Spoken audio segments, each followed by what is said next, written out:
Les gars, si Mbappé et Messi ont été aussi performants, c'est peut-être aussi par la disaster class, comme ça qu'on dit. Putain, j'ai eu un doute là, j'ai eu peur.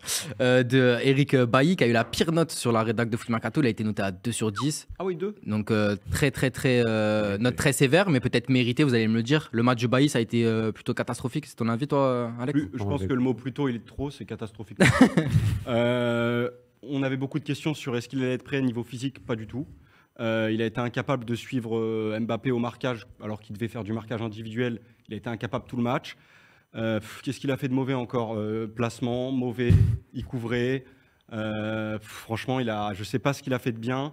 Et en plus, malheureusement, il a cerise sur le gâteau. Il était nonchalant quand il est sorti. Il a marché, alors qu'après une prestation comme ça, mon grand, cours.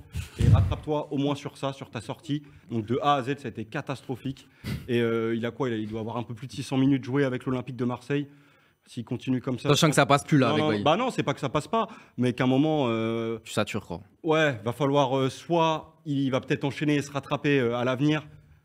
Après, c'était pas un cadeau pour lui avec autant peu de conditions physiques, mais. Magnolo qui nous dit c'est une catastrophe. Ah non, pour moi là vraiment c'est si on louait à peu près tous les défenseurs marseillais sur ce début de saison, enfin ce début, on est à la mi-saison largement, mais là franchement c'est peut-être la pire performance individuelle d'un défenseur marseillais sur cette saison. Après, il avait le plus gros client, il avait Mbappé. Oui. Mais après, Balerdi et Gigot, à un certain moment, ils ont fait des non-matchs aussi en défense. Mais là, il est quand même tous les buts parisiens, mais il est attentiste, le mec il regarde. Il y aurait une grosse différence avec Mbemba, vous pensez? Oui, oui. Vu la forme d'Mbemba, c'est sûr. Après, sur ce match, c'est sûr qu'il y a rien. Je suis d'accord avec Chacha, et 2 mérités, match catastrophique.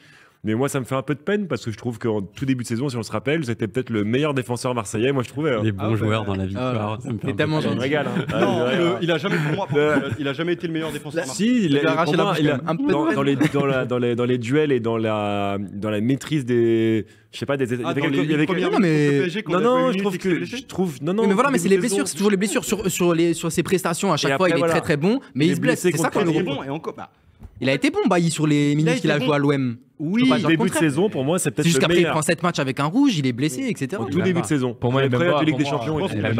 Pour moi, c'est le numéro 1. Mbemba, il était très bien. Il s'est imposé après au fil des matchs de plus en plus. Au début, Bailly, pour moi, je trouvais qu'il était excellent. Là, on peut tempérer sa prestation à Bailly, c'est la gestion de profondeur qui est la tâche de la défense complète de Marseille. Et c'est une difficulté de défense aujourd'hui. Après, c'est pas juste la responsabilité de Bailly. C'est là, effectivement, tu marques un point, je suis là-dessus, c'est que c'est bon.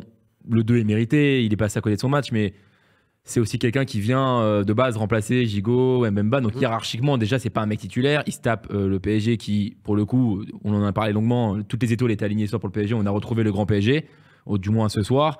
Donc c'est déjà, la tâche n'est pas facile. Et effectivement, dans une défense, encore plus dans une défense à 3 où tu dois gérer la profondeur, c'est aussi un travail collectif défensif.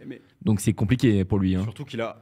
Là où voilà, je vais tirer dessus sur sa performance. Maintenant, on peut aller un peu plus, on peut expliquer pourquoi il fait cette performance-là. On a une défense, il n'y a aucun automatisme. Le mec revient, il joue avec une défense en plus remodelée où des mecs n'ont pas forcément des repères. Les congés en plus. Défenseurs, c'est pas comme si tu avais la défense Kolasinac, Gigot, Mbemba, qui est une défense bien huilée, qui a joué énormément de matchs ensemble, etc. Là, tu as une défense totalement inédite. C'était pas un cadeau, oui. C'est pas un cadeau. Et surtout, il a eu peut-être le pire client aujourd'hui que tu peux avoir sur la planète foot. C'est un cadeau empoisonné. Il s'est fait empoisonner, quoi. Littéralement. Il n'y a pas eu de surprise pour le coup. Voilà, c'est un jeu de mots avec cadeau. On est bon. Ce qu'on peut noter, c'est qu'il y avait pas mal quand même de. Après, son Marseillais de positivisme sur lui. Ouais, il va pocket Mbappé, il va être exceptionnel. Ah, en force pour les Marseillais parce que. Non, mais il y a 3 semaines. T'as enlevé ton masque là ou quoi? Non, mais il y avait des discours. Voilà. Après, on a une petite réponse ce soir. Il a été noté à 4. Après, je pense pas qu'il a fait tout de mal non plus le Marseillais. Oh là, je vais laisser. Je vais le dire, il a beaucoup de. Déjà 4. Bon, on va. Je trouve que c'est surnoté 4. Ouais, c'est vrai. C'est gentil. Il a pas fait tout de mal non plus. Il a à peu près tout rien fait. C'est le joueur qui a le plus de ballons perdus dans le match. Aucun dribble réussi, aucun centre réussi. Un énorme raté en début de match qui peut changer la donne. Un deuxième raté plus difficile parce que la remise de Sanchez, elle est incroyable. C'est plus dur de reprendre. L'exemple parfait, la 84e minute. Rush solitaire, la tête baissée. Je perds le ballon. Je m'en veux, j'avance 2 fois, je fais la faute. Match catastrophique. 2. Ils sont. Ah, mais il a raison. Ils sont courts efficaces à gauche. L'efficacité de l'argumentaire. Bah, c'était plus efficace que ce qu'il a fait ce soir, en tout cas. T'as rien à faire à Foot Mercato, t'as allé faire du one-man show là. T'es prêt? T'as trop d'inspi? Mais le pire, Incroyable. si on voulait tenter de le défendre comme certains auraient pu faire, ouais, il a joué à droite, ah mais il a été à gauche, c'était même combat, hein, 0. Donc en fait, 0 pointé à gauche et à droite, au moins c'est cool, il n'y a pas, Il est de polyvalent. différence. Quoi. Voilà, ouais, bah oui, dans la nullité, il est polyvalent. Ouais.